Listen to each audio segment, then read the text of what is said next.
ہم نے فرعون کو اپنی سب نشانیاں دکھائیں مگر وہ تکذیب اور انکار ہی کرتا رہا۔ کہنے لگا کہ موسیٰ کیا تم ہمارے پاس اس لیے آئے ہو کہ اپنے جادو کے زور سے ہمیں ہمارے ملک سے نکال دو؟ تو ہم بھی تمہارے مقابل ایسا ہی جادو لائیں گے، تو ہمارے اور اپنے درمیان ایک وقت مقرر کر لو کہ نہ تو ہم اس کے خلاف کریں اور نہ تم، اور یہ مقابلہ ایک ہموار میدان میں ہوگا۔ موسیٰ نے کہا کہ آپ کے لیے یوم زینت کا وعدہ ہے اور یہ کہ لوگ اس دن چاشت کے وقت اکٹھے ہو جائیں۔ تو فرعون لوٹ گیا اور اپنے سامان جمع کر کے پھر آیا۔ موسیٰ نے ان جادوگروں سے کہا کہ ہائے تمہاری کم بختی، اللہ پر جھوٹ افطرا نہ کرو کہ وہ تمہیں عذاب سے پناہ کر دے، اور جس نے افطرا کیا وہ نامراد رہا۔ تو وہ باہم اپنے معاملے میں جھگڑنے اور چپکے چپکے سرگوشی کرنے لگے۔ کہنے لگے یہ دونوں جادوگر ہیں، چاہتے ہیں کہ اپنے جادو کے زور سے تم کو تمہارے ملک سے نکال دیں اور تمہارے شائستہ مذہب کو نابود کر دیں۔ تو تم جادو کا سامان اکٹھا کر لو اور پھر قطار باندھ کر آؤ، آج جو غالب رہا وہی کامیاب ہوا۔ بولے کہ موسیٰ یا تو تم اپنی چیز ڈالو یا ہم اپنی چیزیں پہلے ڈالتے ہیں۔ موسیٰ نے کہا نہیں تم ہی ڈالو۔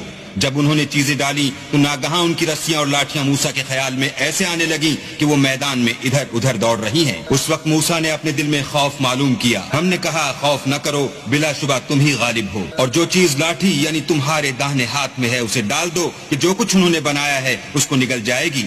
جو کچھ انہوں نے بنایا ہے یہ تو جادوگروں کے ہتھ کنڈے ہیں، اور جادوگر جہاں جائے فلاح نہیں پائے گا۔ القصہ یوں ہی ہوا تو جادوگر سجدے میں گر پڑے اور کہنے لگے